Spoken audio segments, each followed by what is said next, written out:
Ok.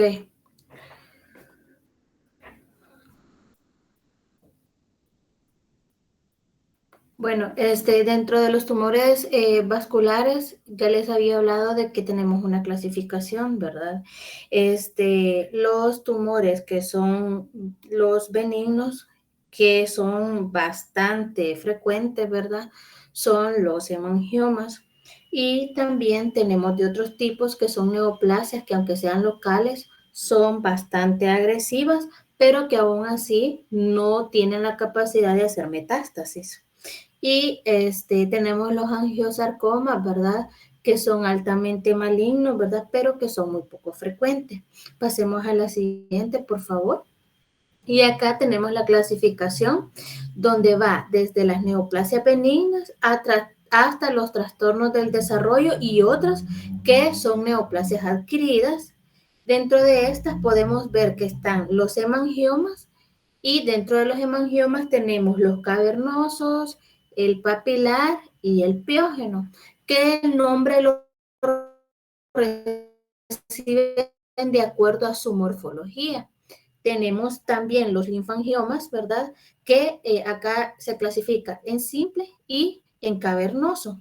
Tenemos también el tumor glómico y las ectasias vasculares, dentro de las que podemos mencionar que son bastante comunes. Está la telangiectasia arácnida y también la hemorrágica hereditaria. También tenemos algunas proliferaciones vasculares reactivas, ¿verdad? Y tenemos otras neoplasias que estas ya son de grado intermedio.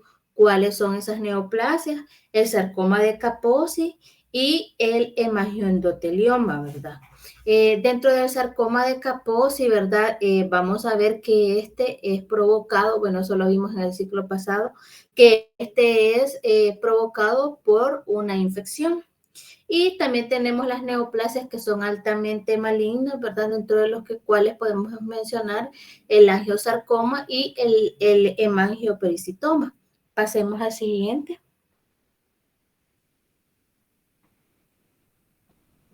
Ok, entonces, ¿cómo nosotros vamos a poder diferenciar las neoplasias vasculares benignas de las malignas? Pues existen diferentes, ¿verdad?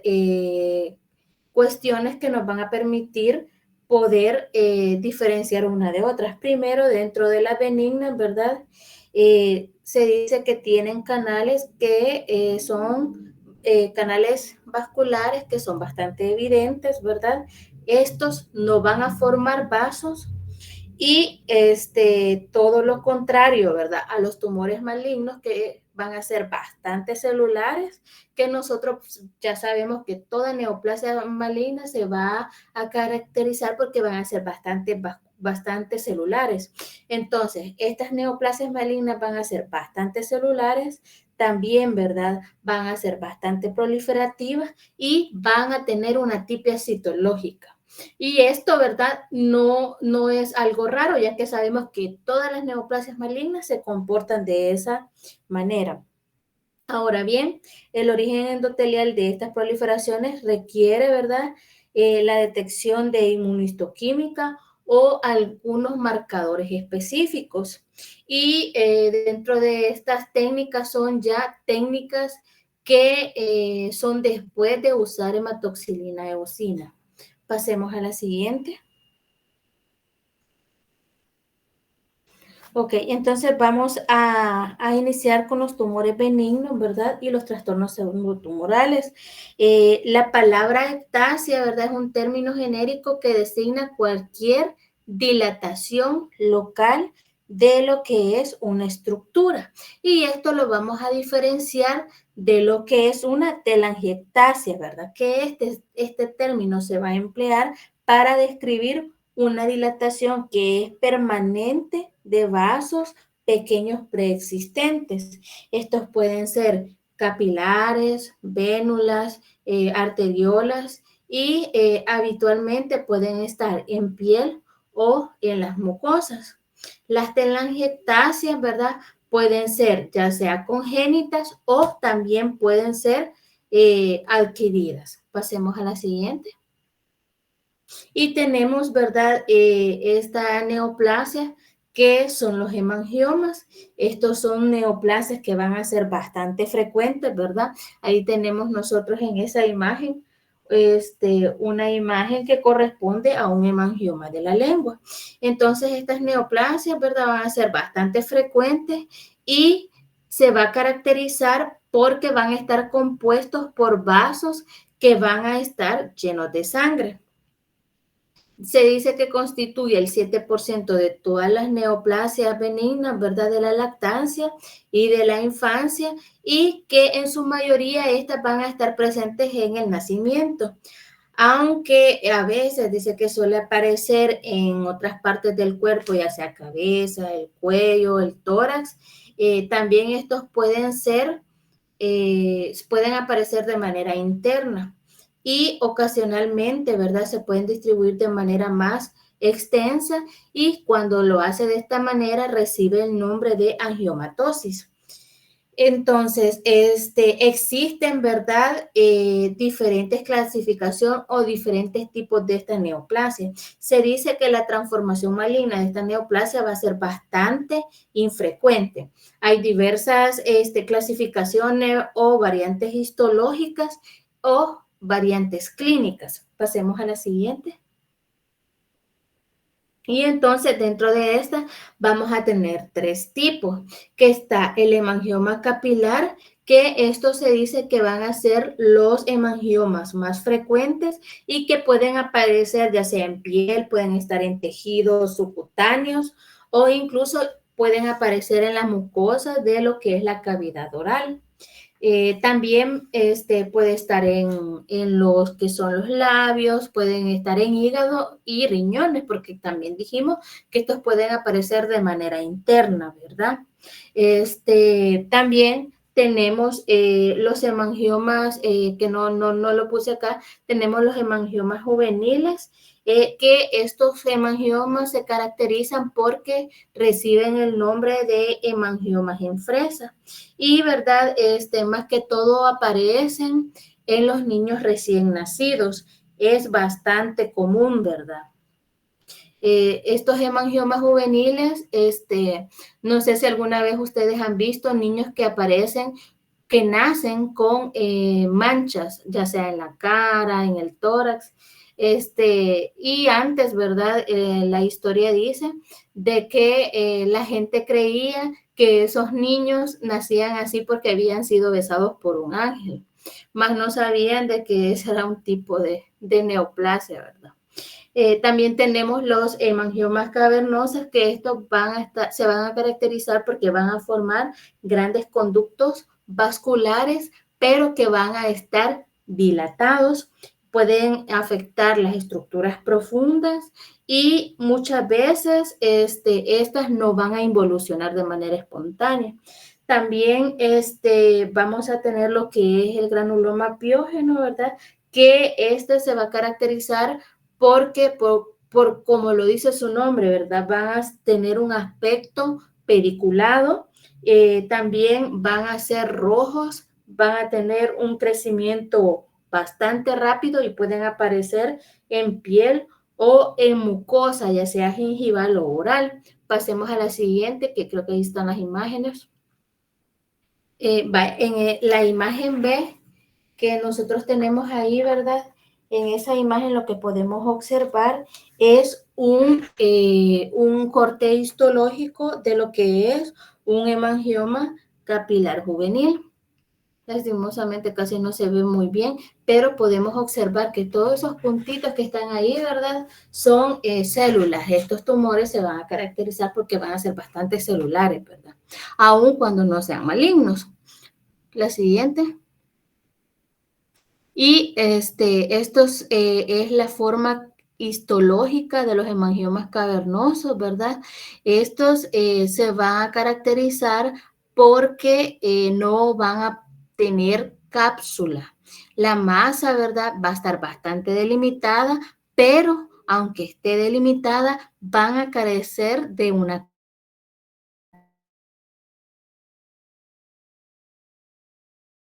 cápsula y cavernosos que van a estar llenos de sangre separados por un estroma de tejido conjuntivo. Y es lo que vemos en la imagen superior, ¿verdad?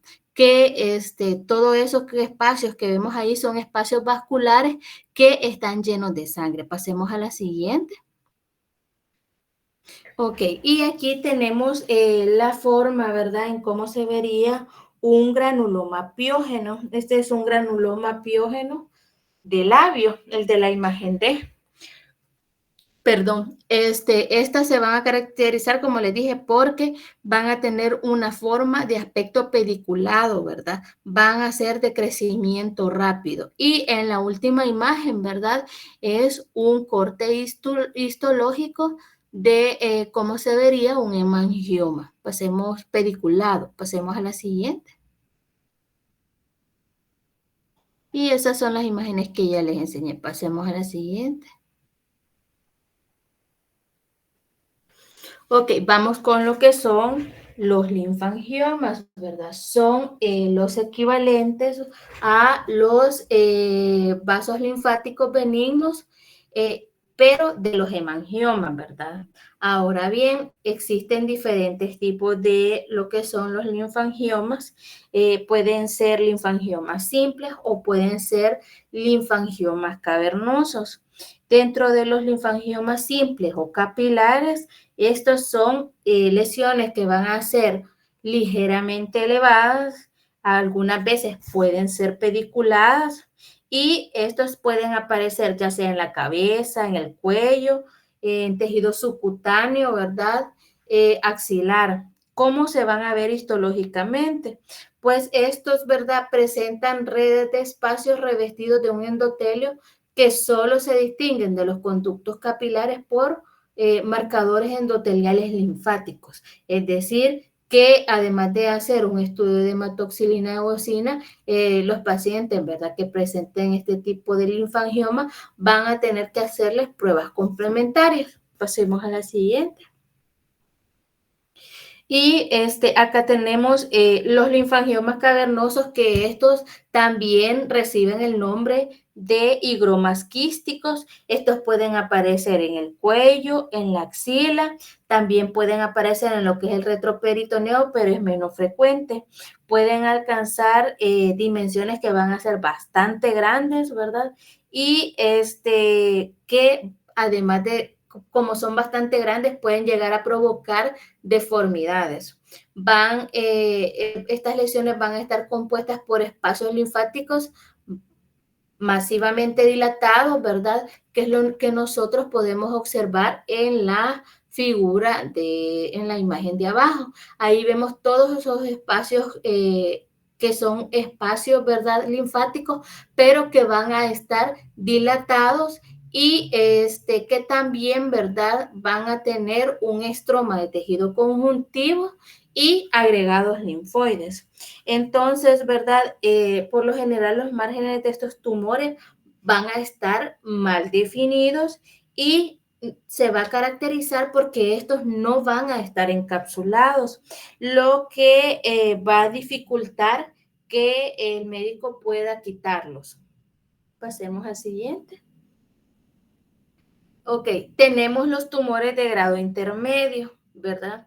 Dentro de los tumores de grado intermedio tenemos ¿verdad? Que es bastante común en pacientes VIH positivo, ¿verdad? Esta es una neoplasia vascular que va a ser causada por lo que es el virus del herpes humano 8, ¿verdad? Que es denominado asimismo virus del herpes del sarcoma de Kaposi. Dentro de los factores demográficos de la población y sus factores de riesgo se pueden clasificar en diferentes tipos. Pasemos a la siguiente. Ok, dentro de los tipos tenemos el sarcoma de Kaposi clásico, pues pasemos al anterior. Aquí está.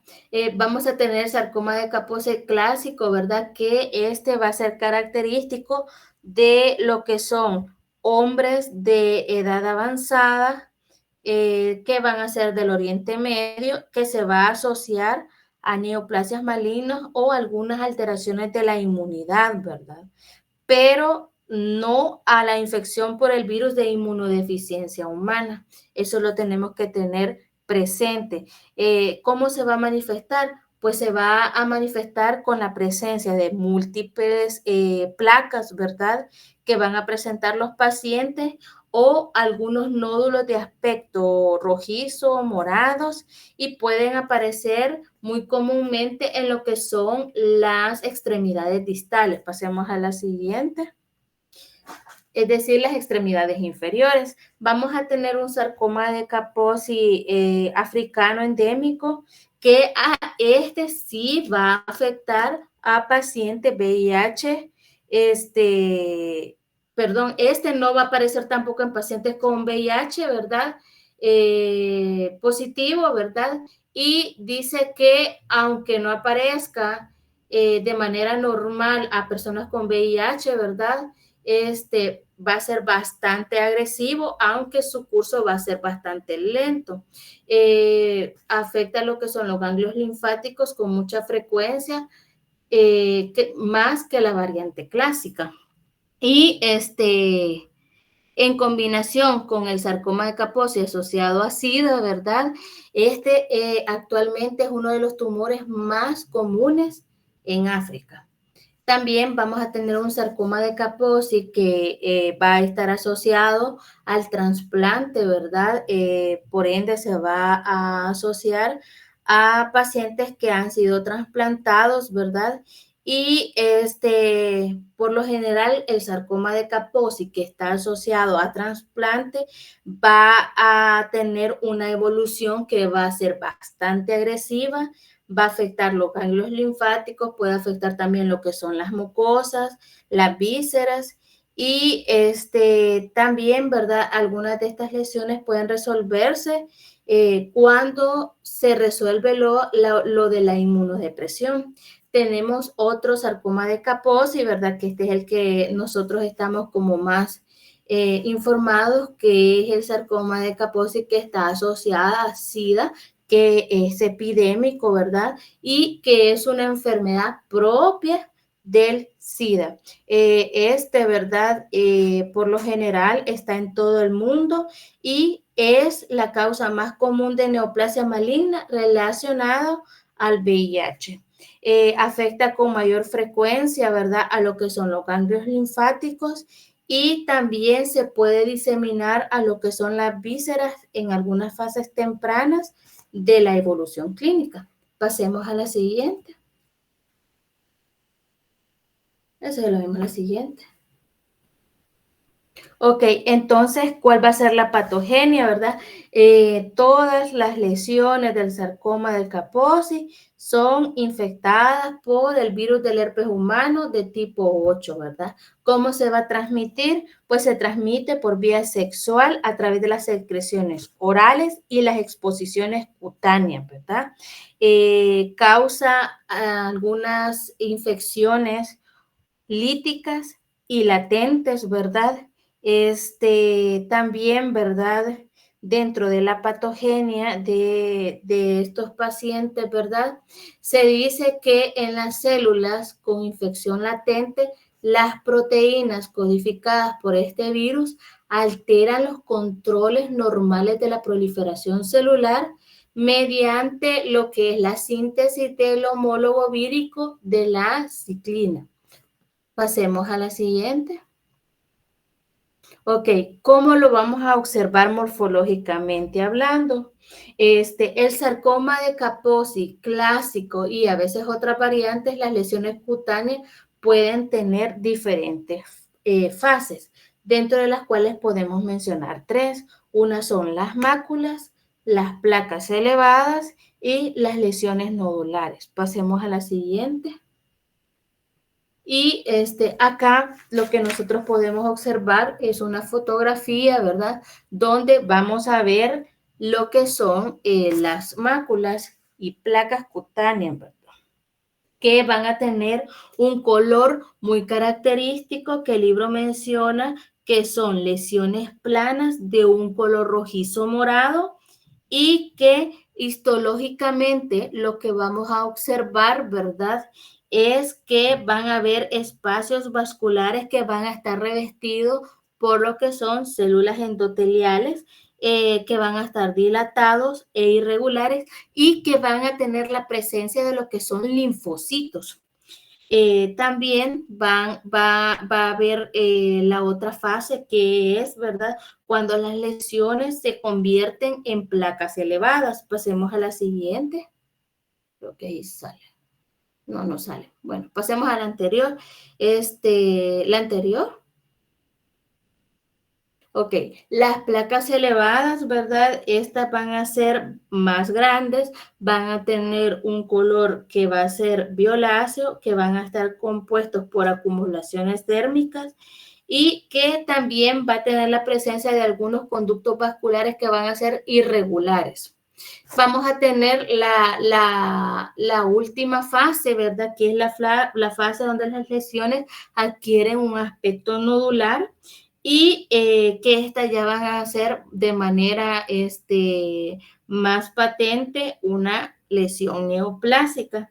Van a constar de láminas de células de un aspecto fusiforme, que van a ser células rechonchas, es decir, grandes, ¿verdad? Que van a ser proliferativos y que van a estar tanto en lo que es la dermis o lo que es el tejido subcutáneo. Pasemos a la siguiente.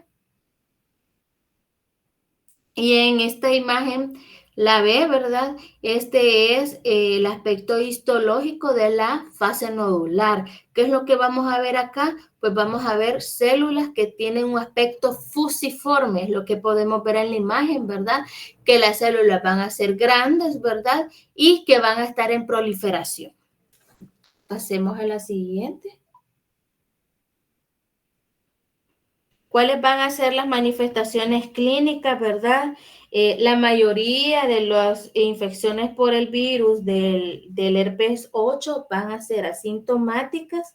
En el sarcoma de Kaposi clásico, al inicio, ¿verdad? Se va a limitar a buena medida en lo que es la piel y algunas veces, ¿verdad? Con resección quirúrgica va a ser suficiente. Pasemos a la siguiente. Vamos al hemangioendotelioma. Esta, ¿verdad? Son una serie de neoplasias vasculares que van a recibir el nombre de borderline. Estos comportamientos son intermedios, ¿verdad? Entre los hemangiomas benignos bien diferenciados y los angiosarcomas manifiestamente anaplásicos, ¿verdad? Entonces, el hemangiosarcoma epitelioide va a ser un tumor de adultos que se desarrolla en torno a las venas de tamaño intermedio y grande.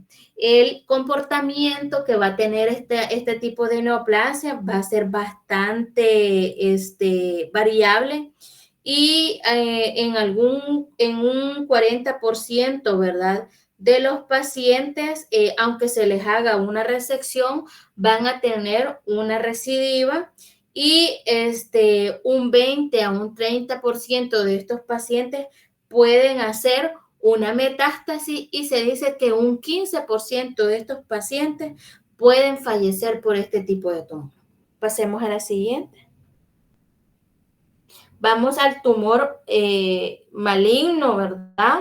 Que es el angiosarcoma. Estas son neoplasias endoteliales malignas que van a tener una histología que puede ir desde tumores que van a ser bastante diferenciados, parecidos a lo que son los hemangiomas, hasta lesiones que van a ser bastante anaplásicos. Esos son términos que ustedes ya manejan porque se les enseñaron en la patología 1, ¿verdad? Entonces, ¿qué va a pasar, verdad? Este tipo de tumores pueden aparecer en áreas del linfoedema, clásicamente en las extremidades superior homolateral, unos años después de una mastectomía radical por cáncer de mama, ¿verdad? Pasemos a la siguiente.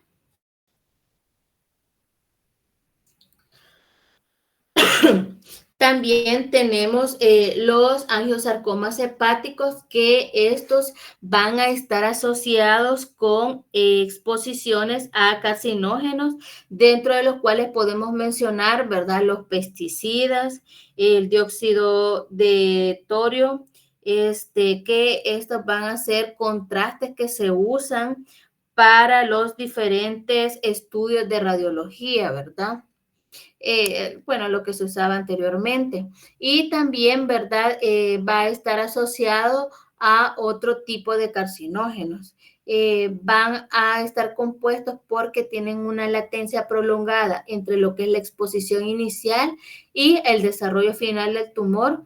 Estos se van a caracterizar porque van a ser invasivos y que tienen la capacidad de poder hacer metástasis de manera bastante fácil. La supervivencia, ¿verdad? De estos pacientes a los 5 años es bastante poca, es un 30%. Pasemos a la siguiente. Ok, dentro de la morfología, ¿verdad? ¿Cómo puede iniciar? Pues puede iniciar con la presencia de múltiples pápulas o nódulos rojos, ¿verdad? Que de manera engañosa pueden ser pequeños, no pueden llamar la atención y que incluso pueden llegar a ser asintomáticos, ¿verdad? Ahora bien, pueden aparecer lesiones que van a ser bastante avanzadas, que van a ser masas que van a ser carnosas, de tejido color pardo rojizo, o pueden ir hasta un color gris blanquecino. Van a verse de manera difuminada, ¿verdad? No van a tener una cápsula. Y también, ¿qué es lo que va a pasar? Al no tener una cápsula, este tipo de tumores, ¿verdad? Van a ser más fácil que se puedan propagar a estructuras vecinas. Ahora bien, el estudio microscópico puede mostrar cualquier grado de diferenciación, desde células endoteliales que pueden ser atípicas, grandes, que pueden llegar a formar algunos conductos vasculares, hasta algunos tumores que pueden ser bastante diferenciados. Pasemos a lo siguiente. Y acá podemos observar, ¿verdad? Una imagen histológica y macroscópica de lo que es un angiosarcoma. ¿Verdad? Es un angiosarcoma que está afectando en la imagen A el ventrículo derecho. En la imagen B vemos un angiosarcoma que es moderadamente diferenciada, donde vamos a ver células atípicas que están revistiendo las luces vasculares. Ya en la imagen C podemos observar que ya es una tinción especial con inmunohistoquímica, ¿verdad? Para donde nosotros podemos observar el marcador celular endotelial CD31, que muestra la naturaleza endotelial de las células tumorales. Y entonces, ¿cómo nosotros podemos saber, verdad, que está marcando? Pues porque está teniendo una coloración de color marrón. Eso quiere decir que está siendo positivo al marcador endotelial CD31. Pasemos a la siguiente. Ok, entonces esa era la parte que faltaba de vasos sanguíneos, y ahora vamos a entrar a corazón. Solo si gustan vayan a tomar agua y regresamos en 2 minutos.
Ok, si gusta ya pongámoslo, Brian, por favor.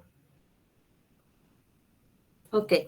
Eh, el tema que sigue, ¿verdad? Es corazón, después de vasos sanguíneos. Ahora bien, pasemos a la siguiente.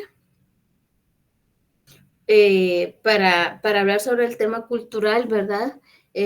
No sé si alguna vez ustedes han escuchado hablar sobre el síndrome del corazón roto. Y si alguien sabe, me podría decir qué sabe al respecto de este tema.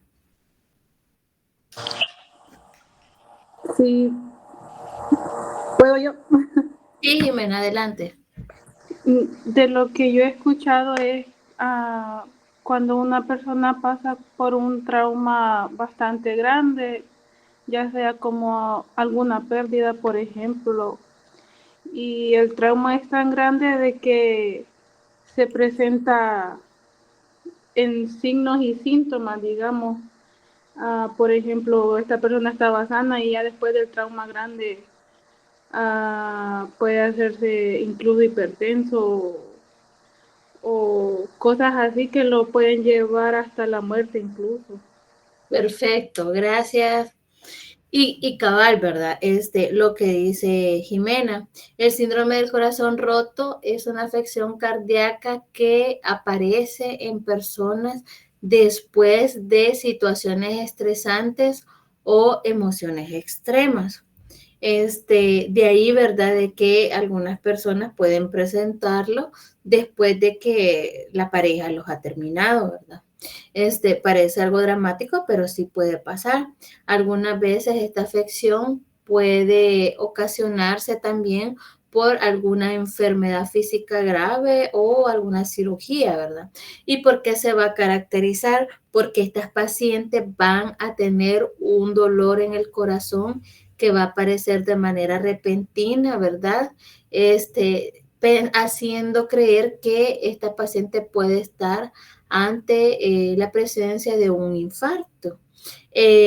También, ¿verdad? Esto se da porque el corazón, ¿verdad? Que nosotros ya sabemos que es el encargado de bombear sangre y todo eso, después de una situación traumática puede presentar alteraciones en el bombeo, en la sístole, en la diástole, ¿verdad? Ahora bien, algunos pacientes, ¿verdad? Pueden presentar, además del dolor en el pecho, pueden presentar también falta de aire. Hay diferentes maneras en que llaman este síndrome. Algunos lo llaman miocardiopatía por estrés. También estaba leyendo que en Japón o en Tokio, no recuerdo bien, lo llaman miocardiopatía de Takotsubo. Porque ellos aluden a que tiene la forma de algo que ellos usan allá, ¿verdad? Que es como un utensilio, no sé si de cocina. Y también, ¿verdad? Estos pacientes van a necesitar tratamiento. Pasemos a la siguiente.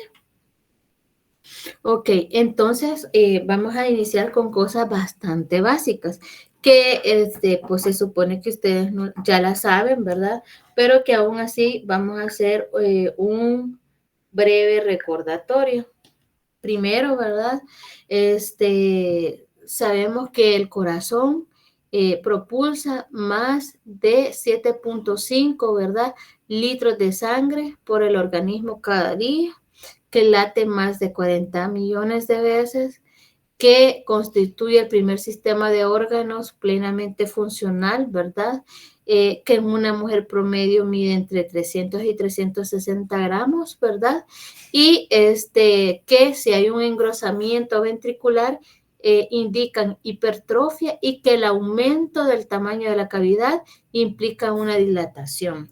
Y que cuando este órgano aumenta de tamaño se llama cardiomegalia, independientemente cuál sea la causa. Pasemos a la siguiente. Ok, y entonces, ¿verdad?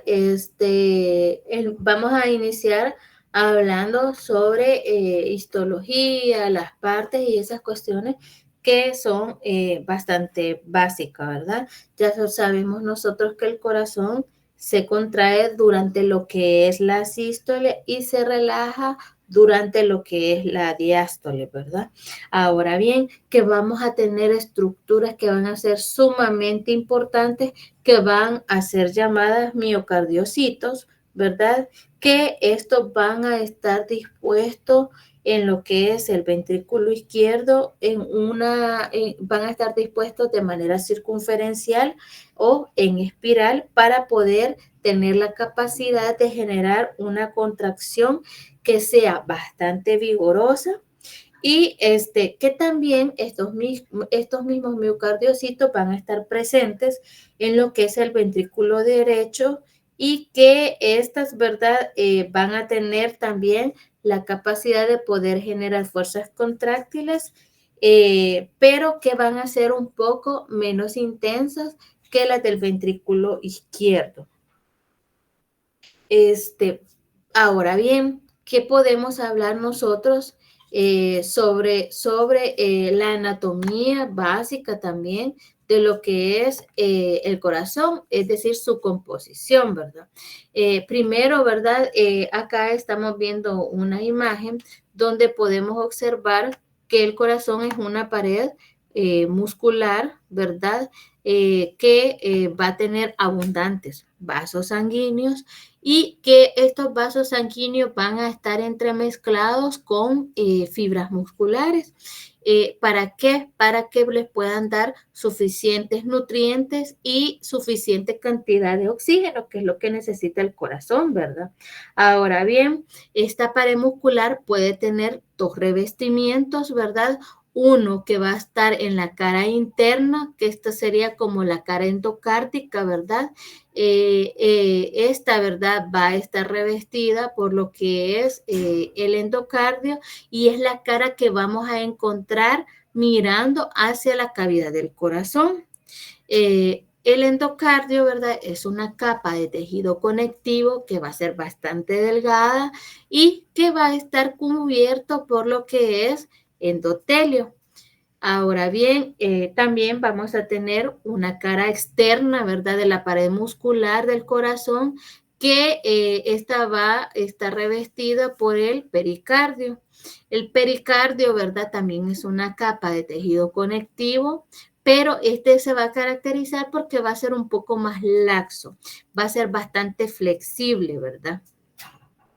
Ahora bien, en lo que es el pericardio, vamos a tener dos láminas, una que es la que está adherida hacia lo que es la superficie del corazón, a la pared muscular, y otra que va a estar revistiendo dentro de un espacio donde está el corazón.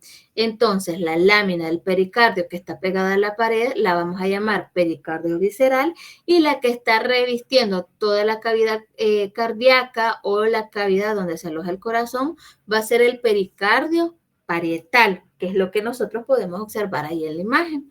Y el espacio que vamos a tener nosotros, ¿verdad? Entre estas dos se va a llamar cavidad pericárdica.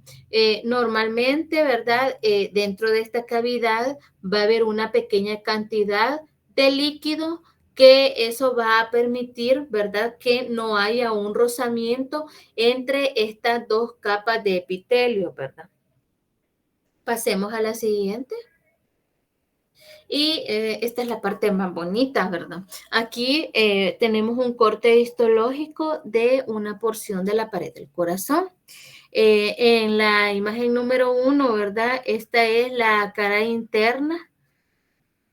Y acá lo que estamos viendo, ¿verdad? Es la superficie endocárdica del corazón. Ahí donde está señalado con la flecha, ¿verdad? Nos está apuntando, ¿verdad? Lo que es esta capa, que aunque es bastante delgada, ¿verdad? Es una capa que está formada por un tejido conectivo. Y también, ¿verdad? Vamos a observar que debajo de esa capa, ¿verdad? Vamos a tener todo lo que está debajo de esa capita rosadita, todo lo demás es músculo cardíaco, ¿verdad? El músculo cardíaco es muy parecido a lo que es el músculo esquelético, pero se va a diferenciar un poco en lo que es su composición, en cuanto a la disposición de las células y también, ¿verdad?, a las diferentes conexiones que existen entre estas células, lo que le va a dar una capacidad especial al corazón de poderse contraer. Y también, ¿verdad? Ahí tenemos en la imagen 2 un acercamiento más de la capa muscular de lo que es el corazón. Ya en la imagen 3, ¿verdad? Tenemos un mayor acercamiento de esta misma imagen, ¿verdad? Donde nosotros podemos observar el músculo cardíaco y las fibras, ¿verdad? Del corazón. Acá, ¿verdad? Podemos observar que son fibras bastante largas, ¿verdad? Y que contienen núcleos, ¿verdad? Ahora bien, la característica de estas fibras que tiene el corazón es que se ramifican y al ramificarse, estas fibras tienen la capacidad de poderse interconectar con otras fibras y ahí están señaladas en la imagen 3. En la imagen 3, perdón, está señalada con negro, ahí se los marqué para que pudieran ver cómo una fibra se entrelaza con otra fibra. Además de eso, ¿verdad? Además de tener unas fibras especializadas, este músculo va a necesitar cierta cantidad de iones, como por ejemplo el que más se usa es el calcio, ¿verdad? Que lo va a necesitar para poder tener la capacidad de contraerse.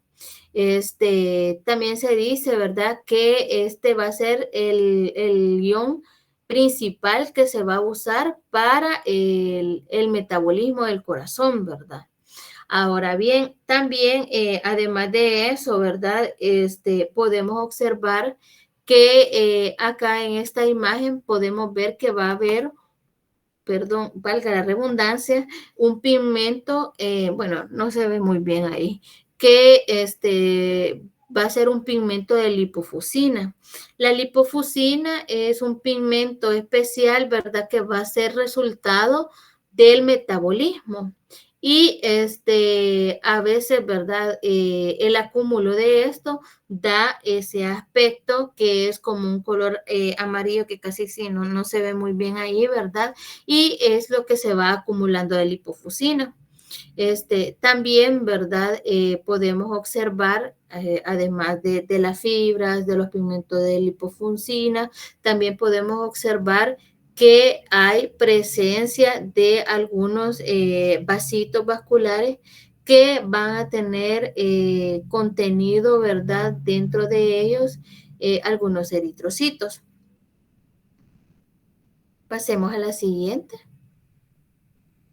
Ok, y acá tenemos otro corte histológico, ¿verdad? Pero este ya es de la cara externa de la pared cardíaca, donde podemos observar, ¿verdad? Que está recubierto por una cantidad de tejido adiposo. Todo lo que se ve, ¿verdad? Después de ese tejido adiposo es epicardio, ¿verdad? Luego, si nosotros hacemos un acercamiento de esa imagen, ¿verdad? Podemos observar que en la orillita, ¿verdad? Vamos a tener también la presencia de lo que son las células endoteliales. Pasemos a la siguiente. Ok, y aquí, ¿verdad? Vamos a ver lo que son las válvulas, ¿verdad? Las válvulas cardíacas, estas son 4, ¿verdad? Dentro de las cuales podemos mencionar que están las válvulas auriculoventriculares, están las tricuspidias y también, ¿verdad? Dentro de estas vamos a tener también las válvulas semilunares, que dentro de las semilunares están la aórtica y la pulmonar. ¿Cuál es la función que van a tener las válvulas? Pues las válvulas, ¿verdad? Permítanme. Las válvulas, ¿verdad?, van a tener la función de mantener un flujo sanguíneo unidireccional dentro del corazón. Esta función depende tanto de la movilidad como de la flexibilidad y también va a depender de lo que es la integridad estructural que van a tener estas válvulas. Y acá, ¿verdad?, podemos observar, esta es una coloración especial para poder observar las diferentes capas que tienen las válvulas.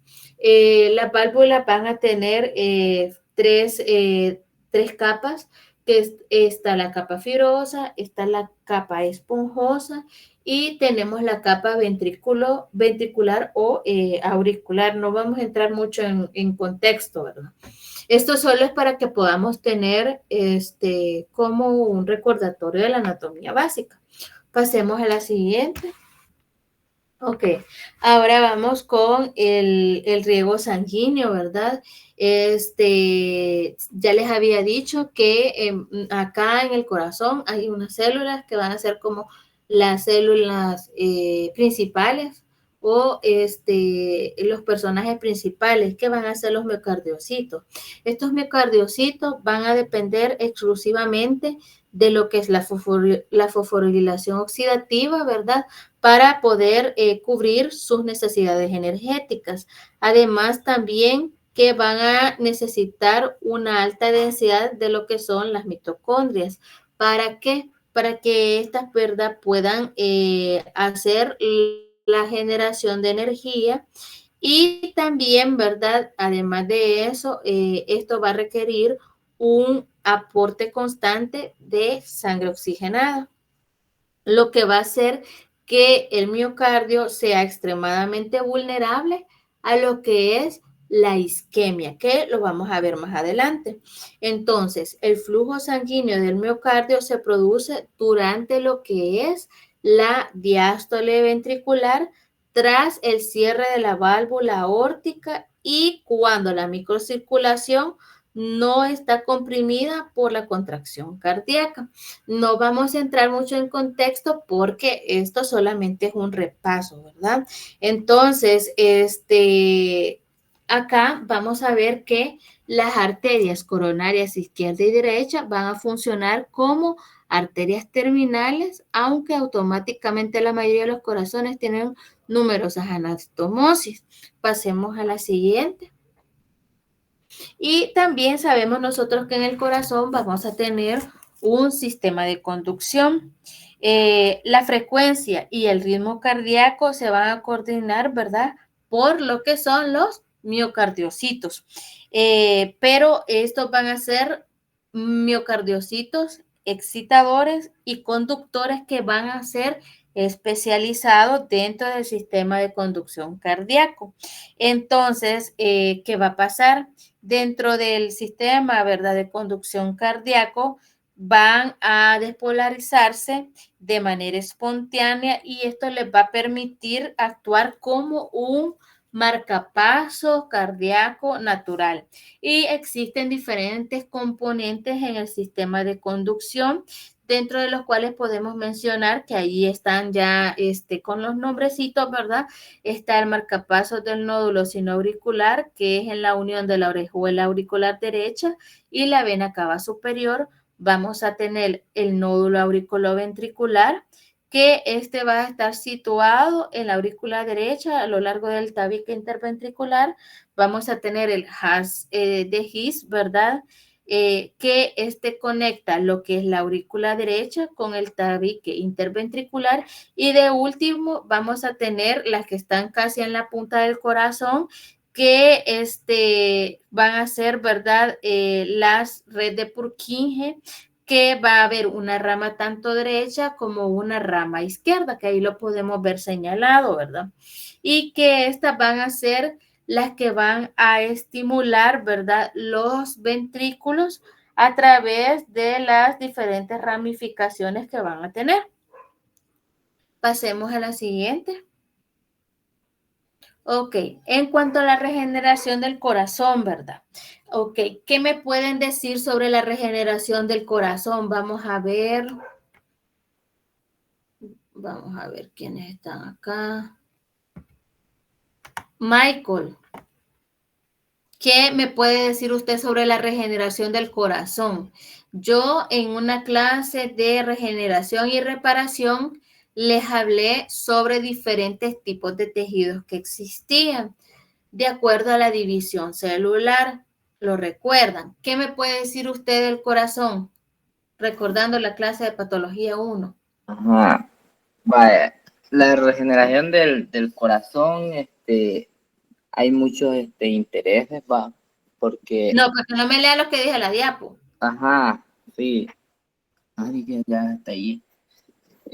Bueno, en la regeneración, bueno, yo lo que le podía decir es de que hay, como ya mencionó usted, de los sistemas de conducción, entonces hay como un marcapaso natural, Ujú. eh, ajá, que es si no me equivoco, el sistema de conducción, como bien usted lo ha ido mencionando, que las de Higgs, fibras de Purkinje, entonces este es como un sistema eléctrico que impulsa. Entonces Ajá. este hace la regeneración de expulsar lo que es la sangre y cuando va a haber como un algo, digamos, como una alteración, regula. Como bien lo mencionó, que es como un marcapaso natural. Eso podría darle yo. ¿Quién contradice a Michael? Vaya, en términos generales, pues el corazón no se puede regenerar. Y Muy bien. cuando lo intenta, pues lo hace con tejido cicatrizal que no es funcional. Ok, Alexi, ¿qué otro órgano se parece mucho al corazón que no se puede regenerar? El hígado. No. No, el hígado sí. Recuerden que el hígado es el ejemplo prototipo de la regeneración. Ajá, El sí. cerebro, doctora. El cerebro, ¿verdad? Eso lo vimos, ¿se acuerdan? En los tipos de tejidos. ¿Cuáles eran los 3 tipos de tejidos? ¿Cómo se daba la regeneración de los 3 tipos de tejidos? ¿Recuerdan? ¿Se acuerdan de las células lábiles, estables? ¿Sí recuerdan esa clase? Alexi. César Morejón. Eric, perdón, Morejón. Estoy intentando recordarme, pero no. No, ¿alguien más que les ayude? Valentina. Sí, me parece que eran las lábiles, estables y también las permanentes, las 3. Exacto. ¿Y el corazón dentro de cuáles está? ¿Estables? En estable. ¿Quién más apoya a Valentina? Yo creo que están en los permanentes con el cerebro.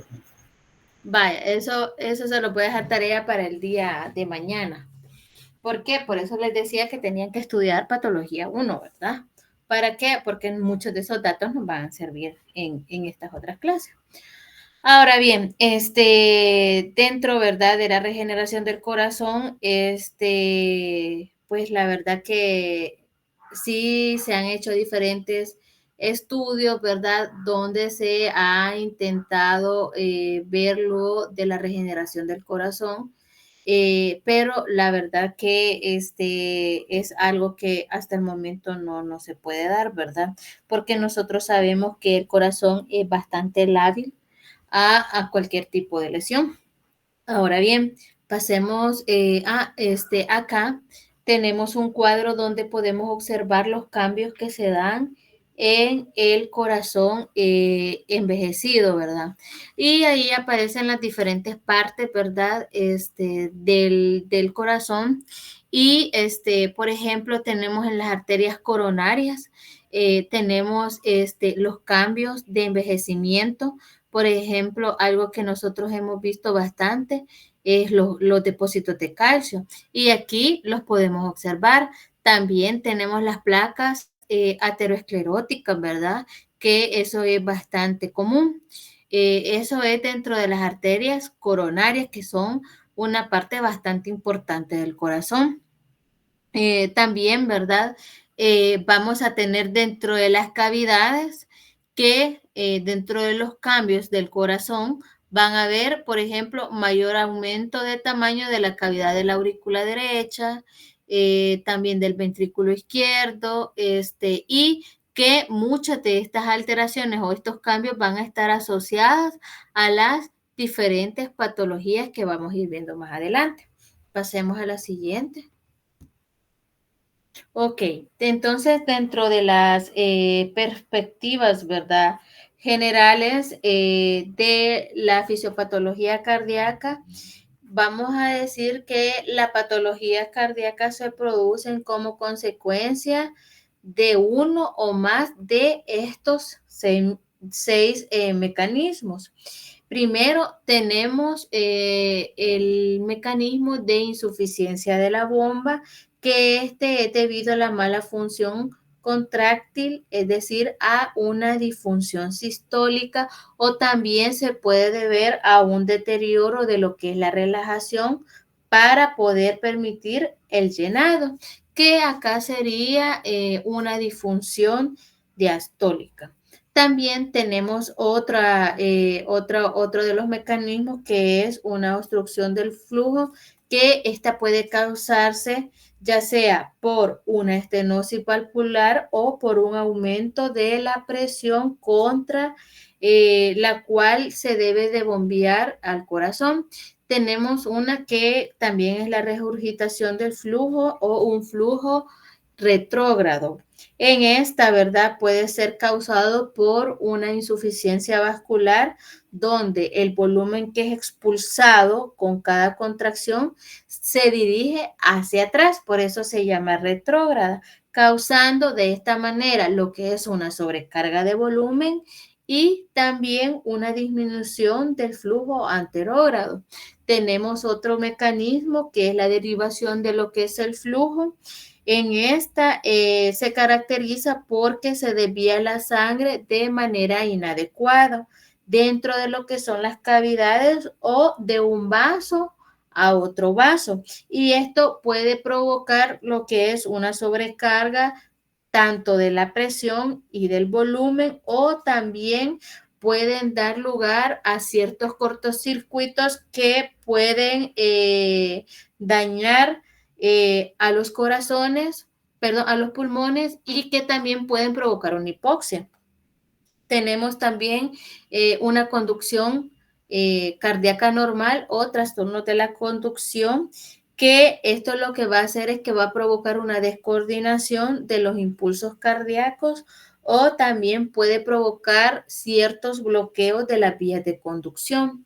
Y de último, tenemos lo que es la rotura del corazón o de los vasos principales, que esto se da por la pérdida de continuidad circulatoria. Esto más que todo se da en algunos traumas provocados por accidentes. Pasemos a la siguiente. Ok. Sobre esto sí no vamos a hacer mucho énfasis. Pasemos a la siguiente. Ok, vamos a iniciar con lo que es la insuficiencia cardíaca. La insuficiencia cardíaca es la evolución común de muchas formas de cardiopatía. Afecta más o menos un 2% de la población, ¿verdad?, norteamericana, pero ¿qué es la insuficiencia cardíaca o cómo se define? Esta se define como el trastorno en el cual el corazón no es capaz de poder bombear sangre para poder satisfacer de manera adecuada las demandas metabólicas de los tejidos periféricos, o solo es capaz de poderlo hacer con presiones de llenado elevado. Entonces, la insuficiencia cardíaca, ¿verdad? Se produce cuando el deterioro de la función hace que el corazón sea incapaz de poder mantener un gasto que sea suficiente para satisfacer las necesidades metabólicas del organismo en general. Ahora bien, cuando la función cardíaca está alterada o aumenta la carga de trabajo, existen mecanismos compensadores que van a tratar de poder mantener la presión arterial y también van a tratar de mantener la perfusión de los distintos órganos. ¿Y cuáles son esos mecanismos? Primero tenemos el mecanismo de Frank Starling. Es en el cual los aumentos de las presiones de llenado del llenado, ¿verdad? Van a dilatar el corazón y por lo tanto aumenta lo que son los puentes cruzados funcionales en los sarcómeros, que esos van a ser parte bastante fundamentales también para el funcionamiento del corazón, los sarcómeros, y esto va a hacer que incremente la contractibilidad. También vamos a tener la activación de los sistemas neurohumorales, que dentro de estos podemos mencionar la liberación de lo que es la noradrenalina, la activación del sistema renina-angiotensina-aldosterona y también podemos tener la liberación del péptido natriurético auricular. Ahora bien, existe otro último mecanismo que son las adaptaciones del miocardio. Acá, como el aumento de lo que es la expresión del aparato contráctil, es decir, una hipertrofia, ¿verdad? Puede ser como consecuencia de la adaptación, es decir, el corazón sabe que necesita remodelarse para poder suplir todas las necesidades y entonces viene él y se adapta. Y nosotros ya sabemos, ¿verdad?, que existen diferentes adaptaciones celulares, pero ¿cuál es la adaptación más común que hace el corazón? Pues es la hipertrofia. Ahora bien, la insuficiencia cardíaca es el resultado del deterioro progresivo de la función contráctil del miocardio. Pasemos a la siguiente. Y acá es bien importante, ¿verdad?, que sepamos que esto se va a ver reflejado por el descenso de la fracción de eyección. ¿Qué es la fracción de eyección? Es el porcentaje del volumen sanguíneo expulsado del ventrículo en la sístole y el valor normal es de 45 al 65%. Ok, y entonces, ¿verdad? Vamos con la hipertrofia cardíaca, fisiopatología y progresión de lo que es la insuficiencia cardíaca. Y entonces acá vamos a hablar nuevamente, ¿verdad?, de lo que son los miocardiocitos. Dado que los miocardiocitos adultos no pueden proliferar en el sentido clásico de la palabra, ¿verdad? Entonces el corazón va a responder a la sobrecarga de presión o de un volumen aumentado, lo va a hacer aumentando de tamaño, ¿verdad? Los miocardiocitos. Y a esto es lo que le vamos a llamar hipertrofia de los miocardiocitos. Entonces, el resultado, ¿verdad?, de esta hipertrofia es que vamos a tener nosotros un corazón más grande y un corazón más pesado.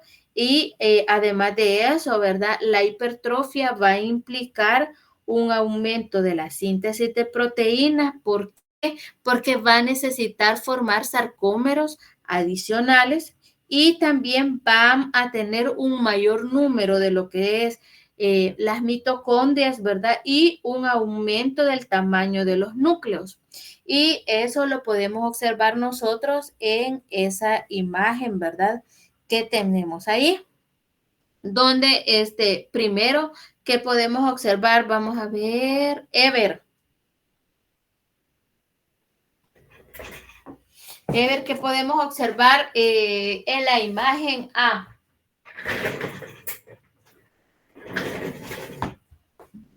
Ever se durmió.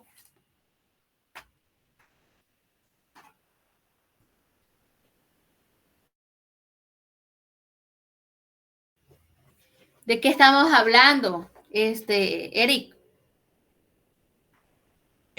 Sí, sería una hipertrofia del ventrículo izquierdo. Muy bien. Entonces, ¿verdad? Ahí lo que nosotros estamos viendo es una hipertrofia del ventrículo izquierdo, que dice el libro que esto es debido a una obstrucción al flujo de salida del ventrículo izquierdo. También, ¿verdad? En la imagen B vamos a ver una hipertrofia del ventrículo izquierdo con y sin dilatación, y estos son cortes transversales. Podemos ver en la imagen del lado derecho que hay una hipertrofia con una dilatación. ¿Cómo sabemos nosotros que hay una dilatación? Si nosotros comparamos esa imagen con las otras dos del lado izquierdo, podemos observar, ¿verdad?, que todo el espacio que hay ahí, ¿verdad?, es porque está dilatado. Todo lo diferente a las otras dos imágenes. Sí hay una hipertrofia porque está engrosada la pared, pero a la vez, ¿verdad?, hay una dilatación. Ahora bien, en la imagen C vamos a ver lo que es un miocardio normal, y ahí hacen una comparación, ¿verdad?, con la imagen D, donde podemos observar nosotros un miocardio con una hipertrofia. ¿Qué es lo que podemos observar? Primero, que los núcleos están bastante grandes, ¿verdad? Y que si los comparamos con los de los miocardiocitos que están a la par, la diferencia es bastante abismal.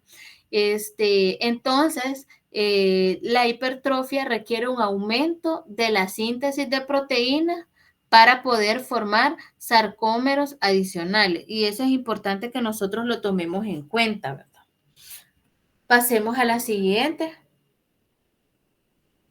Entonces, primero, ¿verdad? El patrón de la hipertrofia, ¿verdad?, va a reflejar la naturaleza del estímulo. Y podemos tener dos tipos de hipertrofia, que uno va a ser la hipertrofia por sobrecarga de presión y la otra va a ser hipertrofia por sobrecarga de volumen. En la hipertrofia por sobrecarga de presión, esta puede ser causada por ya sea hipertensión o puede ser causada por una estenosis aórtica.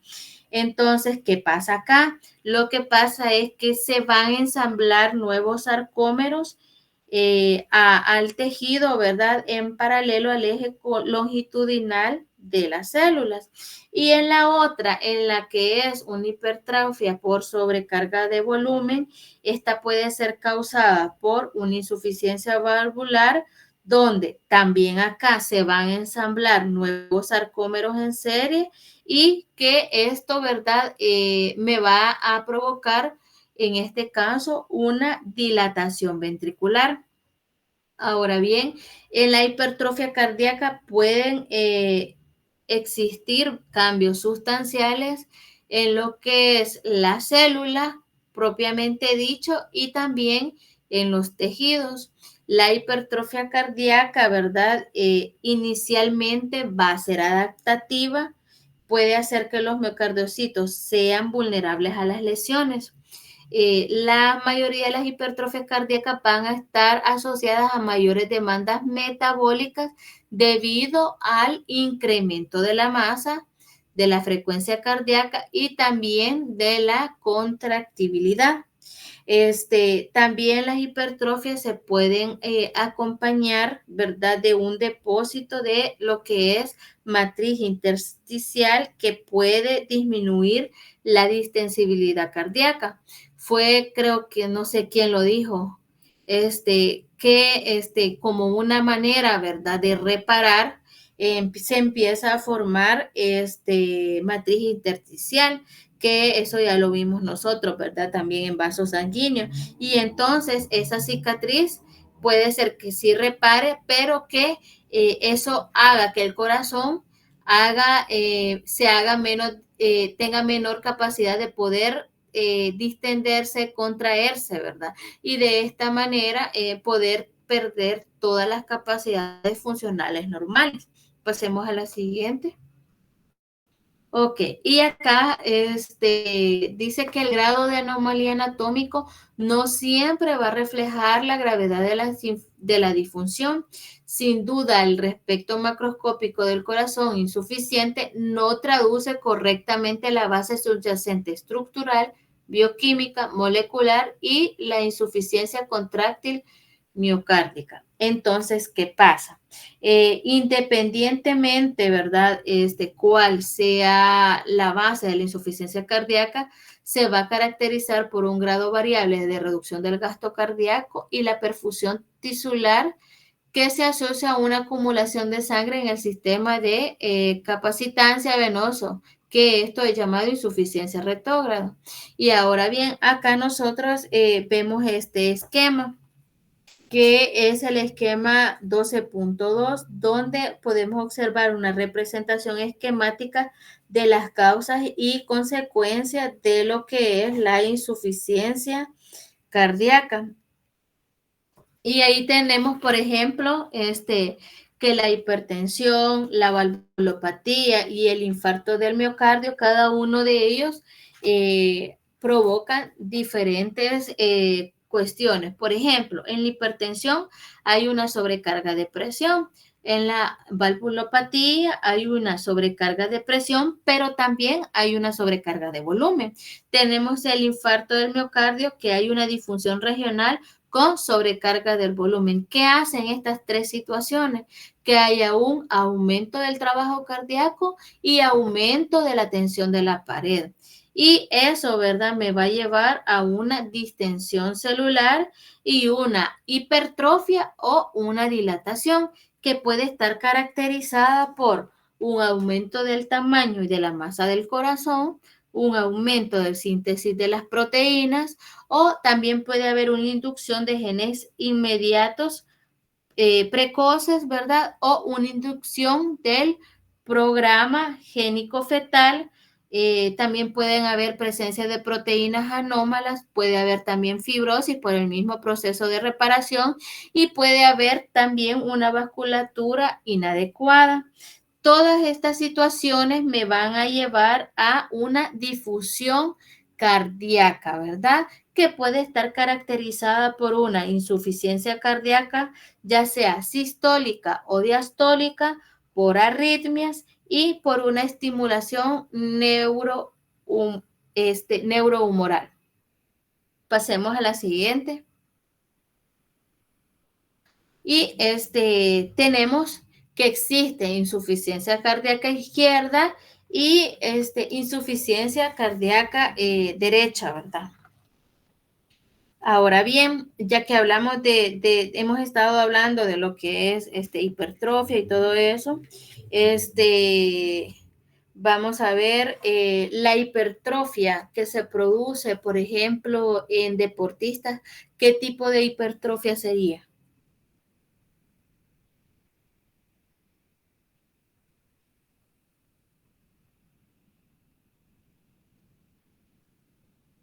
Ajá.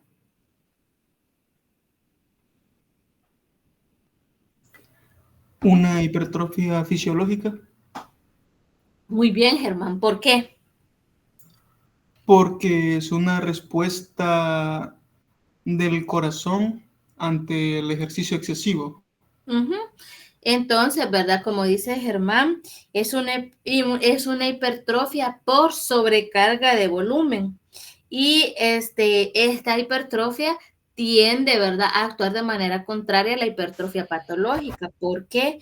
Porque tiene efectos beneficiosos, dentro de los cuales podemos mencionar aumento de la densidad de los capilares. También, ¿verdad? Va a tener otras manifestaciones que no van a ser patológicas, sino que van a ser beneficiosas. Y que además pues van a producir diferentes beneficios cardiovasculares. A lo que íbamos, vamos con la insuficiencia cardíaca izquierda. No voy a hacer mucho énfasis en manifestaciones clínicas, más que todo vamos a ver como las cosas morfológicas, ¿verdad? Y síntomas los vamos a ver bien a grosso modo, porque eso ya ustedes lo van a ver en semiología, medicina interna, ¿verdad? Entonces, vamos a iniciar con una hipertrofia cardíaca. La hipertrofia cardíaca izquierda, ¿verdad? Hay diferentes causas, como por ejemplo, ¿verdad? Permítanme.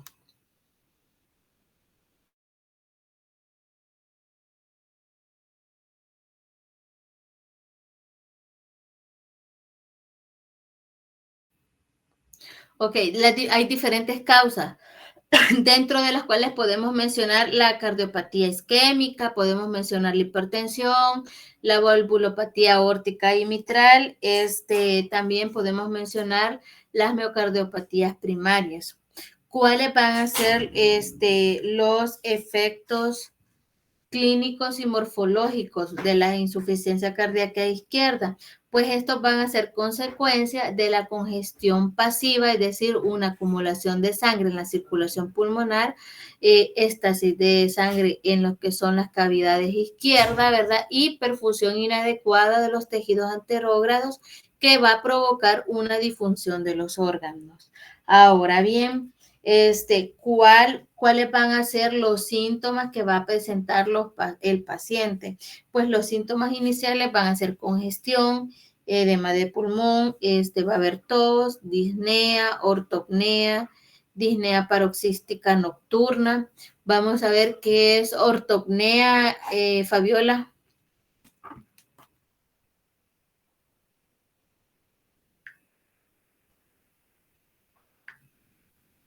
¿Qué es ortopnea? Eso ya se lo tuvieron que haber enseñado en, no sé, en la materia que llevan, que ya la llevan en el hospital.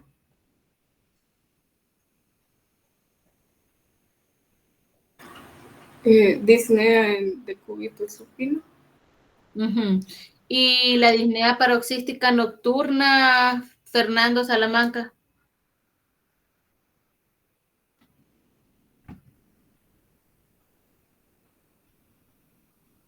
Christopher.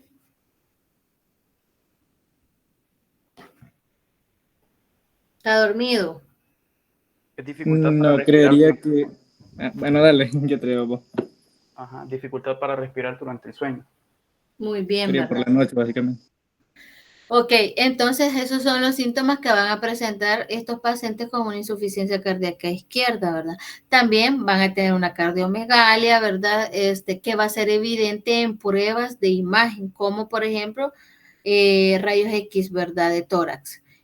También van a haber taquicardia, ¿verdad? Y presencia de diferentes ruidos cardíacos. Pasemos a la siguiente.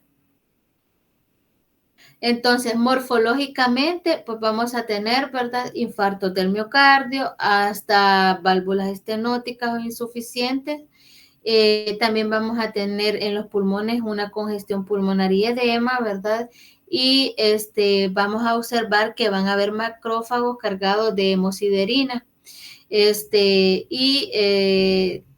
estos, ¿verdad? Se dice que son signos reveladores de episodios previos de edema del pulmón, y también vamos a tener presencia de lo que es derrame pleural. Pasemos a la siguiente. Entonces, también vamos a tener, por ende, ¿verdad?, una insuficiencia cardíaca derecha. La causa más frecuente de una insuficiencia cardíaca derecha es que pues suele estar causada por una insuficiencia cardíaca izquierda, ¿verdad? La insuficiencia cardíaca derecha aislada va a estar causada por ya sea una vasculopatía, ¿verdad? Valvulopatía tricuspidia, o ya sea también pulmonar, o también una enfermedad intrínseca de lo que es el pulmón. Esta se va a manifestar, pasemos a la siguiente, por diferentes morfología. Por ejemplo, en el corazón, ¿verdad? Vamos a tener que, dependiendo cuál sea la causa, a ver si vamos a tener las alteraciones en corazón. Pueden estar presentes ya sea una dilatación o una hipertrofia auricular, o del ventrículo derecho, ¿verdad?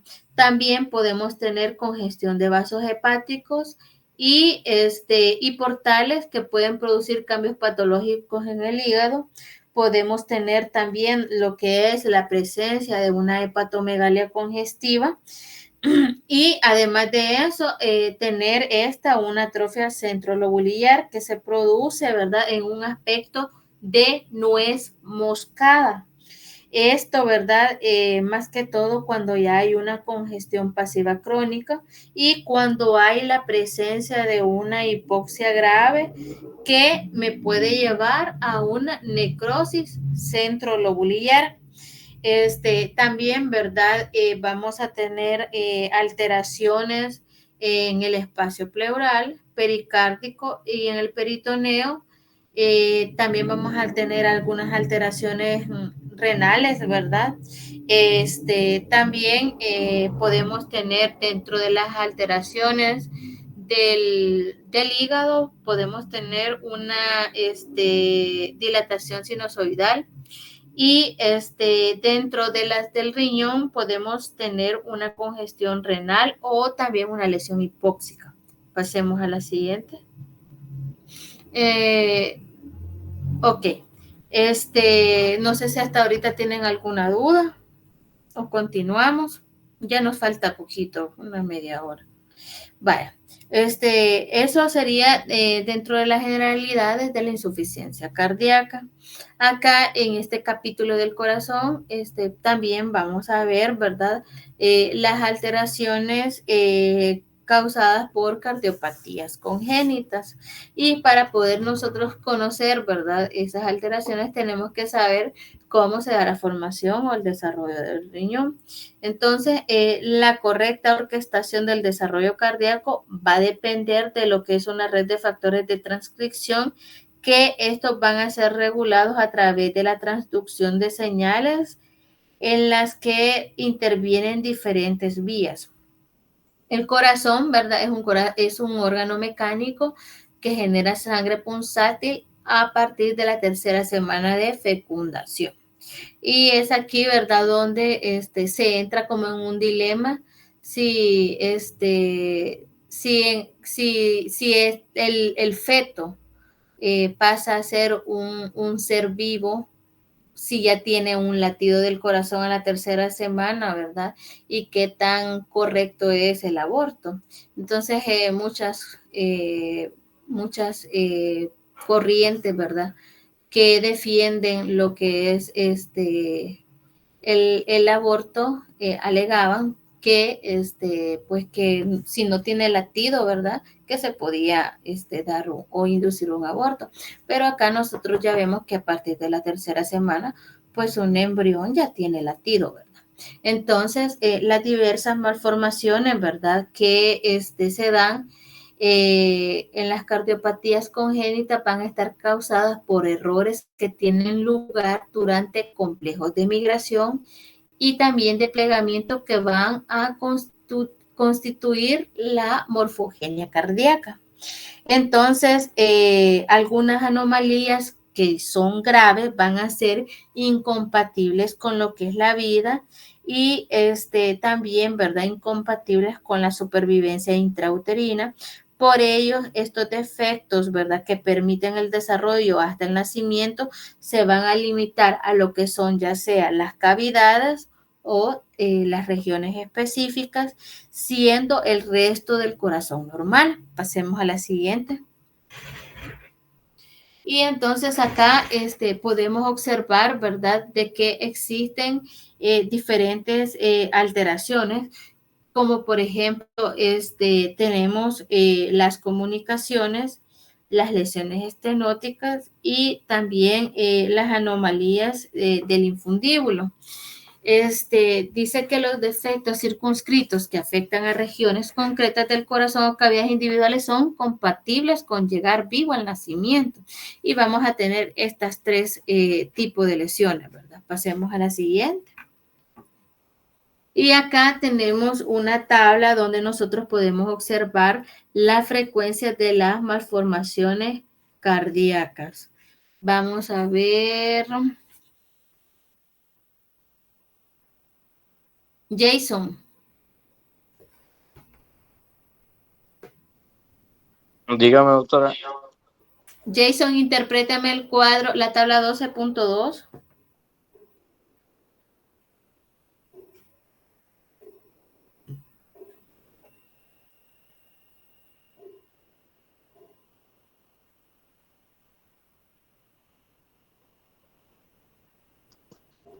¿Alguien que le ayude a Jason?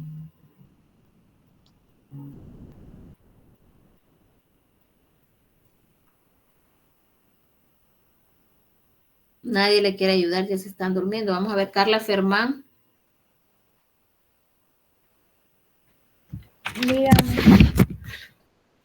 Carla, ayúdale a interpretar la tabla Jason. Ahí están los datos, solo es de interpretarlo. Vaya, están las malformaciones y la incidencia por millón de nacidos vivos y los porcentajes. El de mayor, por decirlo así, está la comunicación interventricular, que hay un 4.488 y el porcentaje es de 42. En la comunicación interauricular hay 1043, que es 10 de porcentaje. Estenosis pulmonar hay 836 con 8 de porcentaje.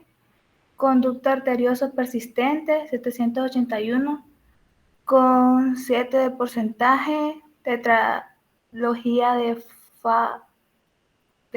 Fallop hay 577 con 5%. Coartación de la aorta 492 con 5%. Defecto del tabique auriculoventricular 396 con 4%. Estenosis aórtica 388 con 4%. Transposición de las grandes arterias 388 con 4%.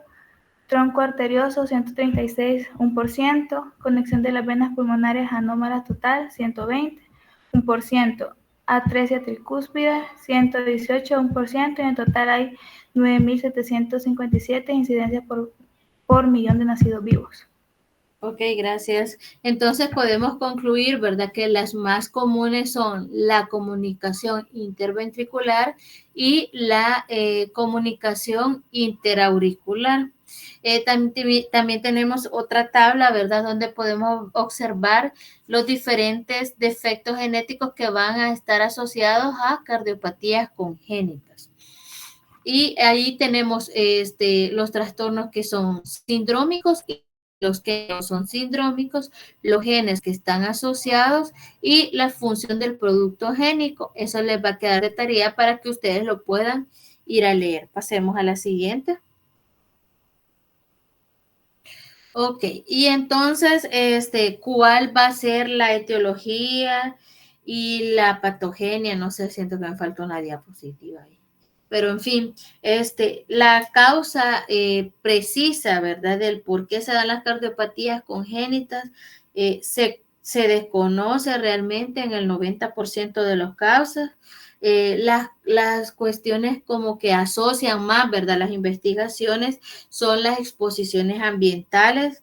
Por ejemplo, mencionan que la infección congénita por la rubeola, teratógenos, la diabetes gestacional, algunas deficiencias nutricionales están asociadas, ¿verdad?, a lo que es las cardiopatías congénitas.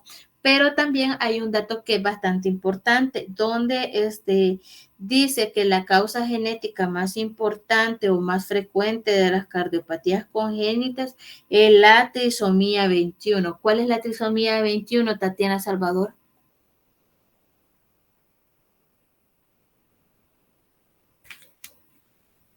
Tatiana Salvador no está en clase.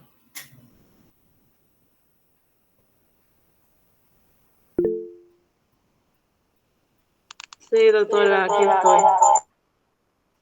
Uy. Ajá, ¿cuál es la trisomía 21?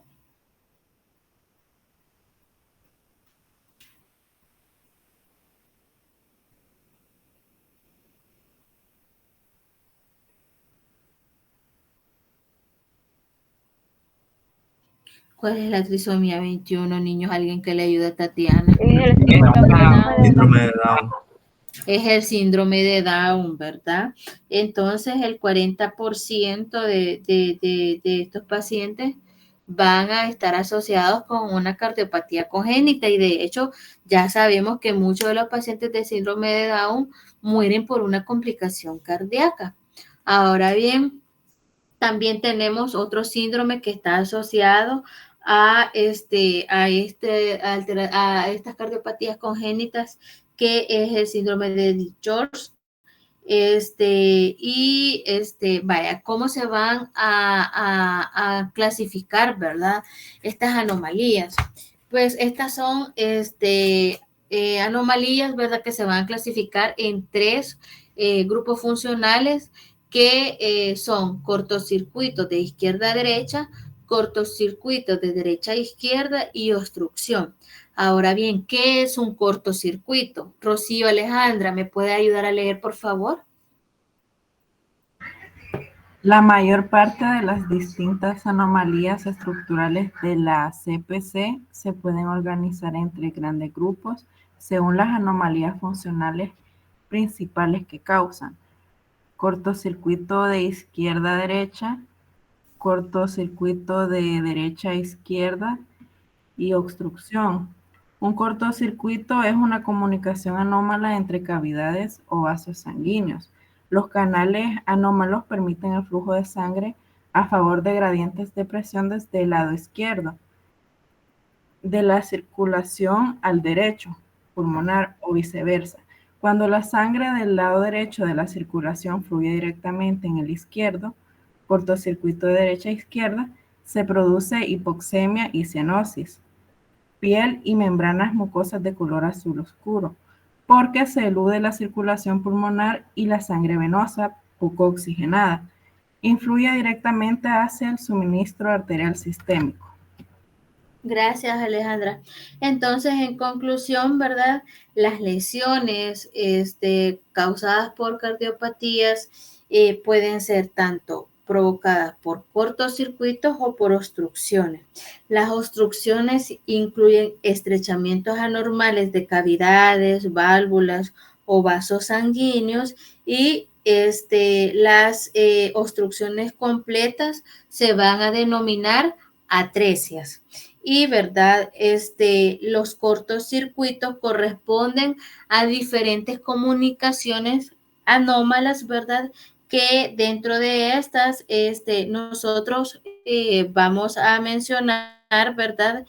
Que están ya sea entre cavidades cardíacas, entre vasos sanguíneos o entre cavidades y vasos sanguíneos. Y dependiendo, ¿verdad? De las relaciones entre las presiones de la sangre, se desvía de derecha a izquierda o de izquierda a derecha, ¿verdad? ¿Cuál es la más común? Pues la más común va a ser de izquierda a derecha. Entonces, pasemos a la siguiente. Ok, y entonces tenemos, ¿verdad? Los cortocircuitos de izquierda a derecha. Estos, ¿verdad? Cortocircuitos de izquierda a derecha, ¿verdad? Podemos mencionar que estas van a ser las anomalías congénitas que van a ser más frecuentes en adultos, ¿verdad? Y esta es la comunicación interauricular. Entonces, la comunicación interauricular, ¿verdad? Van a aumentar normalmente solo los volúmenes de flujo saliente pulmonar y del ventrículo derecho, ¿verdad? Y ahí nosotros tenemos una imagen donde podemos observar las diferentes anomalías cardíacas más frecuentes. Y, por ejemplo, tenemos que está los cortocircuitos congénitos de izquierda a derecha, frecuentes, ¿verdad? Las flechas nos van a indicar la dirección hacia donde va el flujo. Por ejemplo, en la imagen que está en la parte superior, que es la A, ahí podemos observar que hay una comunicación CIA, que es una comunicación interventricular. En la imagen B podemos observar que hay una comunicación, en la A hay una comunicación interauricular, en la imagen B hay una comunicación interventricular o C y B. En esta, ¿verdad? Lo que podemos observar es que la derivación se da de izquierda a derecha y que las presiones van a ser las mismas en ambos ventrículos. También, ¿verdad? Suele haber una hipertrofia por sobrecarga de presión en el ventrículo derecho e hipertrofia por sobrecarga de volumen en el ventrículo izquierdo. Vamos a tener en la imagen C que es un CAP, que es un conducto arterioso persistente, ¿verdad? Que el flujo, ¿verdad? Se va a dar de una manera diferente a las otras dos anteriores. Entonces, las manifestaciones de estos cortocircuitos van a mostrar diferentes grados de gravedad que van a ser bastante variables, ¿verdad? Y que estos pueden ir desde la ausencia completa de síntomas hasta una insuficiencia cardíaca fulminante. Pasemos a la siguiente. Ok, y aquí tenemos la comunicación interventricular. Estas CIA, ¿verdad? Son llamadas así. Estas son malformaciones cardíacas congénitas más frecuentes en general, ¿verdad? Y dependiendo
y entonces, cuando se dice que el tipo premium, ese, ¿verdad? Se da en el 5% de la CIA y el secundum, ese se produce en el 90%. Es decir, que este es el más común y que también, ¿verdad? Se va a deber a defectos o diversas fenestraciones que se van a dar en el agujero oval, en el tabique interventricular.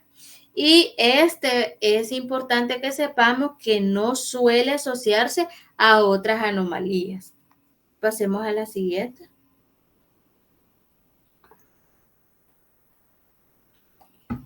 Ok. Pasamos, ¿verdad?, a lo que es la persistencia del agujero oval o también llamado agujero oval permeable, ¿verdad? Se va a producir cuando hay un sellado postnatal defectuoso del colgajo de lo que es la fosa oval.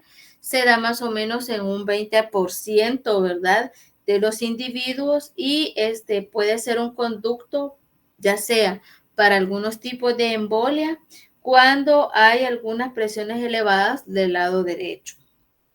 También tenemos otra anomalía, que es la comunicación interventricular, ¿verdad? Que estas son malformaciones cardíacas congénitas que van a ser más frecuentes de manera general, ¿verdad? Y que el pronóstico de estas pacientes va a variar, ¿verdad? Desde una insuficiencia cardíaca fulminante hasta una cianosis. Esto se debe a cierres incompletos de lo que es el tabique ventricular, que van a permitir la comunicación libre de sangre entre el ventrículo izquierdo y el derecho, ¿verdad? Y se dice que esta constituye, ¿verdad?, la forma más frecuente de lo que son este tipo de anomalías. Pasemos al siguiente. Y acá tenemos una imagen, ¿verdad?, donde la flecha nos está indicando que hay una comunicación interventricular de tipo membranoso. Pasemos a la siguiente. Ok, y vamos al conducto arterioso persistente. ¿Verdad? Nace en la arteria pulmonar y la une con la aorta inmediatamente distal al origen de la arteria subclavia izquierda. En la vida intrauterina permite el flujo de sangre de la arteria pulmonar a la aorta, eludiendo así los pulmones no oxigenados. Ahora bien, normalmente el conducto se debe de cerrar al cabo de 1 o de 2 días tras el nacimiento como consecuencia de lo que es el aumento de la oxigenación arterial, la reducción de lo que es la resistencia vascular pulmonar y también como consecuencia de la disminución de las concentraciones de prostaglandinas E2. El cierre, ¿verdad?, se puede retrasar cuando hay hipoxia, es decir, ¿verdad?, cuando el bebé tiene dificultad respiratoria, ¿verdad? O algunos defectos, como por ejemplo la comunicación interventricular, que va a aumentar las presiones pulmonares. El 90% de estos conductos arteriosos persistentes, ¿verdad?, van a ser defectos aislados.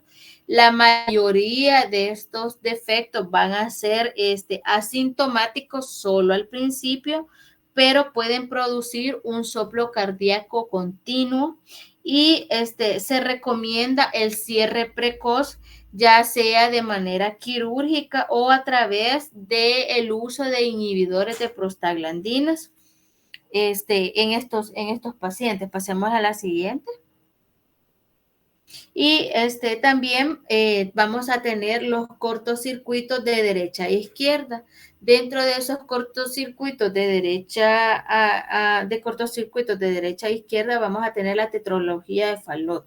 Y entonces, ¿por qué se llama tetralogía de Fallot? Vamos a tener 4 hallazgos cardinales que van a incluir comunicación interventricular, hipertrofia del ventrículo derecho, estenosis pulmonar con obstrucción del infundíbulo, acabalgamiento de lo que es la aorta y también va a haber una hipertrofia ventricular derecha.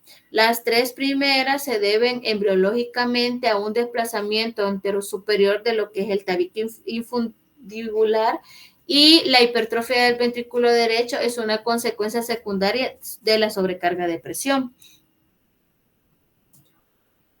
Ya voy a ir. Pasemos a la siguiente, por favor. Y acá tenemos un esquema de los principales cortocircuitos congénitos de derecha a izquierda, ¿verdad? Que vamos a tener, que estos serían cortocircuitos que nos van a provocar una cianosis. Y en la imagen A tenemos una tetralogía de Fallot, ¿verdad? Que va a ser la clásica, donde podemos observar que la dirección del cortocircuito a través del canal interventricular depende del grado de estenosis subpulmonar. Si la estenosis pulmonar es grave, se produce un cortocircuito de derecha a izquierda y es lo que nos está indicando la flecha, ¿verdad? También vamos a tener, ¿verdad? El otro, espérate. La otra, ¿verdad? Donde vamos a observar, ¿verdad? En la imagen B que esta, ¿verdad? Va a tener que en esta no va a haber una comunicación interventricular y en la otra, ¿verdad? Perdón, en la B sí va a haber una comunicación y en la C, que es la tercera imagen que está al lado derecho, ¿verdad? Sí va a haber una comunicación y realmente no es importante que sepamos tanto cómo se da en el corazón, sino que sepamos cuáles van a ser las 4 causas que nos van a provocar la tetralogía o por cómo está compuesta esta tetralogía. Pasemos a la siguiente. Ahora bien, no, en la anterior. Sí es importante recalcarles que la gravedad, ¿verdad?, de los síntomas que van a tener estos pacientes va a estar directamente relacionada con el grado de obstrucción que van a tener en el infundíbulo de lo que es el ventrículo derecho. Pasemos a la siguiente. La siguiente, ok. Otra de las anomalías, ¿verdad? Va a ser la transposición de los grandes vasos o de las arterias, ¿verdad? Esta provoca una discordancia ventrículo-arterial, es decir, el flujo de salida de los ventrículos se va a dirigir a lo que son los vasos equivocados. Esta, ¿verdad? El retorno venoso sistémico y pulmonar a las aurículas derecha e izquierda respectivamente es normal, sin embargo, la aorta nace de lo que es el ventrículo derecho y la arteria pulmonar del ventrículo izquierdo y por consiguiente, tanto la circulación pulmonar como la circulación sistémica van a estar separadas de manera funcional. Ahora bien, el pronóstico de estos pacientes va a depender de la hipoxia pulmonar, de la hipoxia tisular, ¿verdad? Que va a provocar y también va a depender de la capacidad que tenga lo que es el ventrículo derecho de mantener presiones sistémicas en la aorta. Sin tratamiento, estos lactantes, ¿verdad? Van a fallecer en cuestión de algunos meses. Por eso se necesita un diagnóstico precoz. Pasemos a la siguiente. También vamos a tener lesiones obstructivas. Dentro de estas lesiones obstructivas vamos a tener la coartación de la aorta. Aunque, ¿verdad?, las lesiones obstructivas aunque estas lesiones, ¿verdad?, causaran una hipertrofia ventricular, ninguna causa cianosis a menos que haya un cortocircuito, pero que sea extra. Ahora bien, la coartación de la aorta, ¿verdad?, es una constricción de lo que es la aorta, como su propio nombre lo dice, un estrechamiento, ¿verdad? El 50% son defectos que van a ser aislados y el resto puede estar asociado a otro tipo de anomalías que pueden ser ya sea una anomalía de la válvula aórtica bicúspide. Los varones se dice que se ven afectados con más frecuencia en un doble porcentaje que las mujeres, aunque también las coartaciones pueden ser, ¿verdad?, frecuentes en otros síndromes, como por ejemplo el síndrome de Turner. Ahora bien, la coartación preductal puede manifestarse en fases tempranas de lo que es la vida, ¿verdad?, del lactante y puede ser también rápidamente mortal. Pasemos a la siguiente. Bueno, en esa imagen, espéreme, ok, en esa imagen que nosotros tenemos ahí, ¿verdad?, lo que podemos observar es un engrosamiento de lo que es el corazón. Y donde está la flecha podemos ver la coartación. Pasemos a la siguiente. Y tenemos la estenosis y la atresia pulmonar, ¿verdad? Que esta malformación dice que es relativamente frecuente y que provoca una obstrucción a nivel de lo que es la válvula pulmonar. puede ser leve o grave, ¿verdad? Y este tipo de lesiones pueden aparecer de manera aislada o también puede pasar a formar parte de una anomalía más completa. Pasemos a la siguiente. La anterior, por favor. Solo tomo agua, Brian, deme un ratito.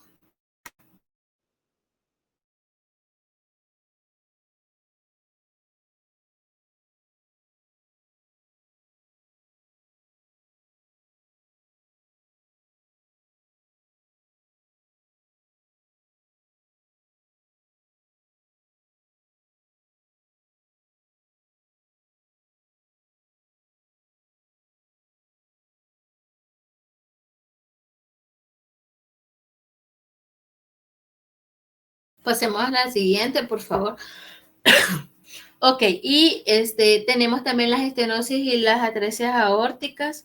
La estenosis aórtica valvular puede estar causada ya sea por una válvula hipoplásica, es decir, una válvula que está pequeña, o también puede ser consecuencia de un engrosamiento de las válvulas displásicas o un número normal de válvulas. Esta puede darse en lo que es la válvula bicúspide. También, ¿verdad? Las estenosis aórticas pueden ser congénitas y esta puede ser una lesión aislada en el 80% de los casos. Algunos lactantes con estenosis aórtica grave o atresia aórtica solo pueden sobrevivir mediante un flujo de un CAP a la aorta, ¿verdad? Y las arterias coronarias. También, ¿verdad? Existe una estenosis subaórtica que esta puede estar causada por lo que es un anillo delimitado o un collar difuso de fibrosis. Esta fibrosis, ¿verdad? Es una fibrosis endocárdica que se asocia a una endocarditis infecciosa o es secundaria a una endocarditis infecciosa. Pasemos a la siguiente. Y tenemos esta, ¿verdad? Que es la cardiopatía isquémica, ¿verdad? La cardiopatía isquémica, esta parte sí es bastante extensa, ¿verdad? La cardiopatía isquémica se compone de múltiples presentaciones clínicas que van a estar relacionadas con isquemia del miocardio, es decir, donde va a haber un desajuste, un desbalance entre la demanda metabólica y el aporte vascular de sangre oxigenada a lo que es el músculo cardíaco.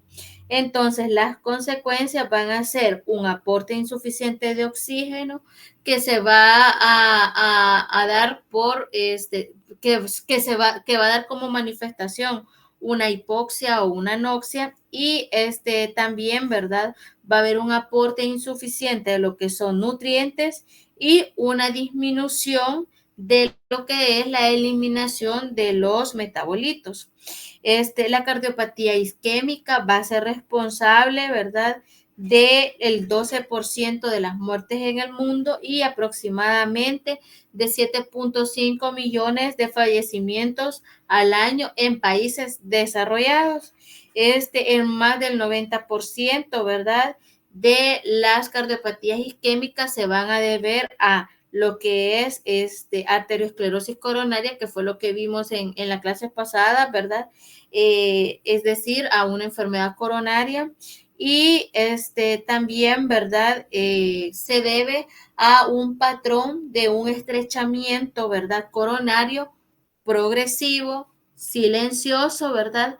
Y que esto de manera, como consecuencia, puede provocar la aparición brusca de síntomas causados por, ya sea por una ruptura aguda de la placa o una trombosis, que ya vimos nosotros todo eso en la clase de vasos sanguíneos, ¿verdad?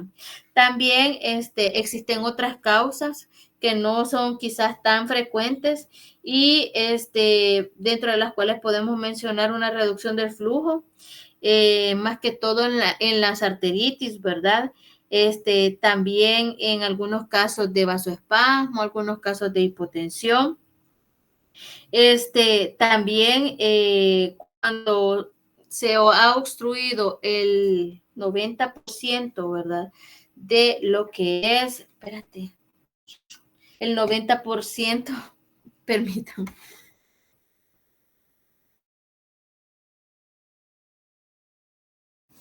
Ok, entonces cuando se ha obstruido el 90%, ¿verdad?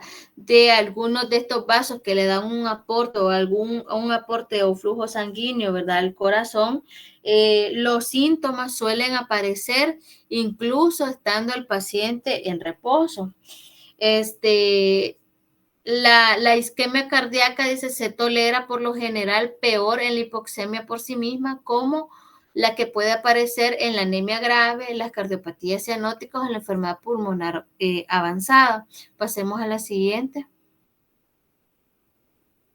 Y entonces, las consecuencias, ¿verdad?, de la cardiopatía isquémica se pueden enunciar por una o más de las siguientes presentaciones: infarto agudo del miocardio, angina de pecho, también, ¿verdad?, la cardiopatía isquémica crónica con insuficiencia cardíaca y la muerte súbita cardíaca, ¿verdad? Estas van a ser como las consecuencias de la cardiopatía isquémica. Entonces ya el día de mañana vamos a empezar a ver cada uno de ellos. Hasta aquí llegaría la clase y nos veríamos mañana a la misma hora.